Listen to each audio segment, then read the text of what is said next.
Shalom, and welcome to a message for the Parsha for Parshat Bishalach.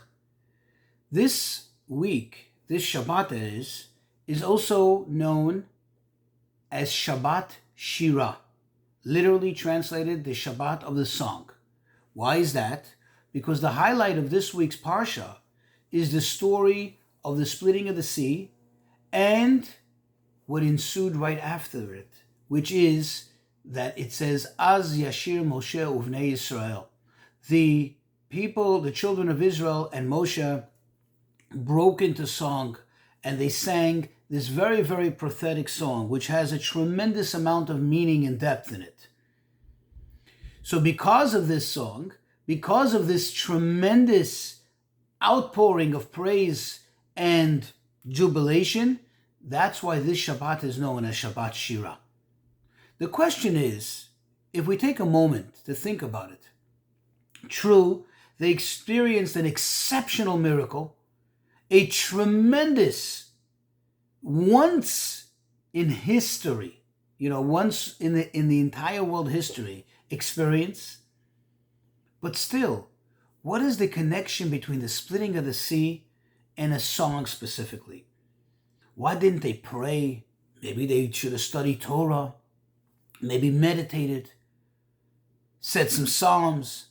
What is the thing about a song?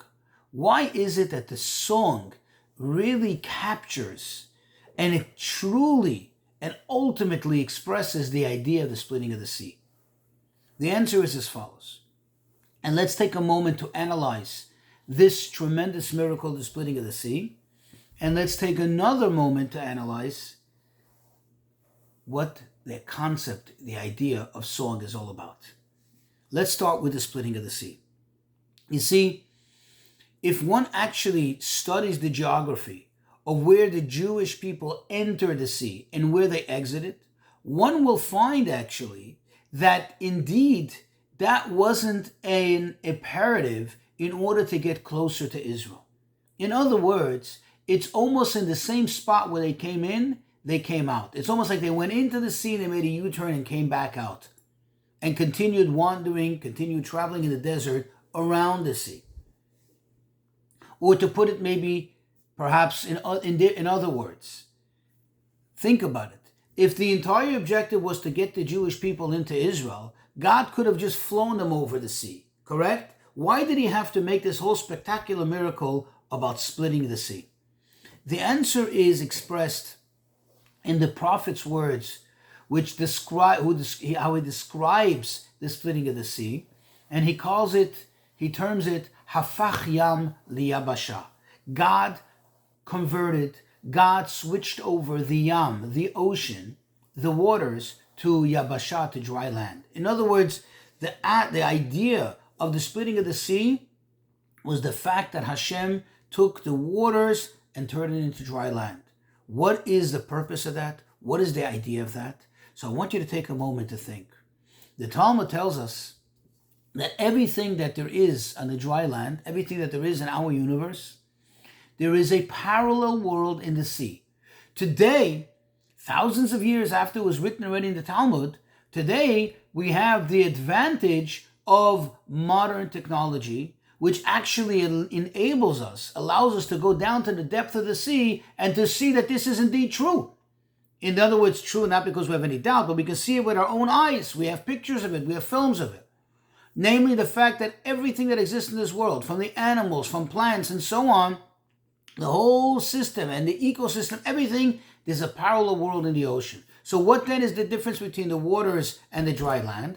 Everything that's in the waters is covered up. Everything in the waters that is concealed. You have to actually penetrate it. You have to go into it in order to see it. When you look at the ocean surface, you don't see anything. You see water. But there's a whole world beneath that. That is the point. The ocean represents that which is concealed. Let's talk about in terms of godliness. Godliness, the spiritual realms as they are concealed. Versus the dry land that everything is visual, everything is tangible. And in fact, the more tangible it is, the less godly it seems, the less spiritual it seems. It seems to be the more physical and more coarse, more material. The idea of the splitting of the sea, as the Jews are leaving Egypt, for them to totally break away from the spiritual inhibitions of Egypt, Hashem wanted them to have this tremendous revelation. Thus, he quote unquote split the sea, turned it into dry land. He gave them a tremendous revelation of godliness. This caused them to sing. Think about the idea of song. What is a song? Think about a song. It brings us pleasure. It creates an emotion in a person. A happy emotion, a sad emotion, a something very, very touchy emotion.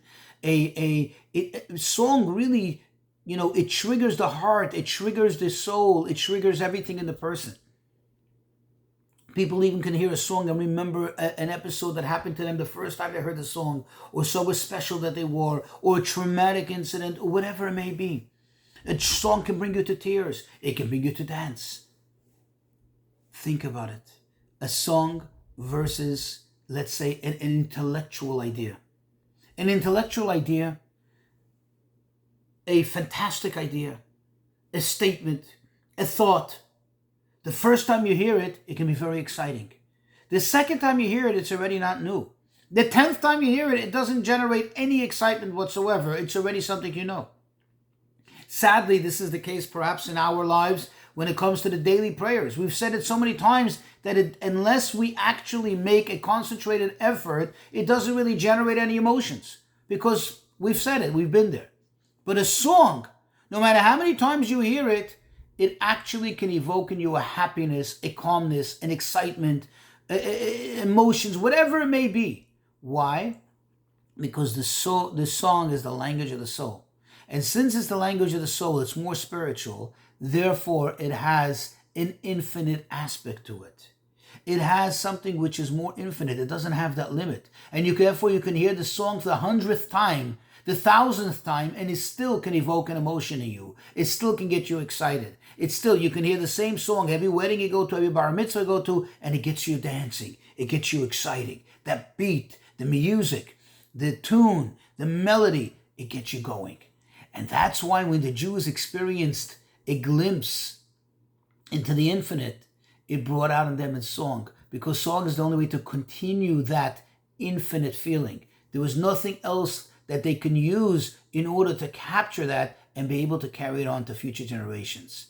Thus, song is something so powerful, and that's why in Jewish custom and Jewish practice, song plays a very, very big role in our customs, in our rituals, whether it's the high holidays, whether it's Shabbat, whether it's the special occasions, or even a day-to-day life. The tunes we use for our prayers and so on, they are so powerful and therefore so exciting.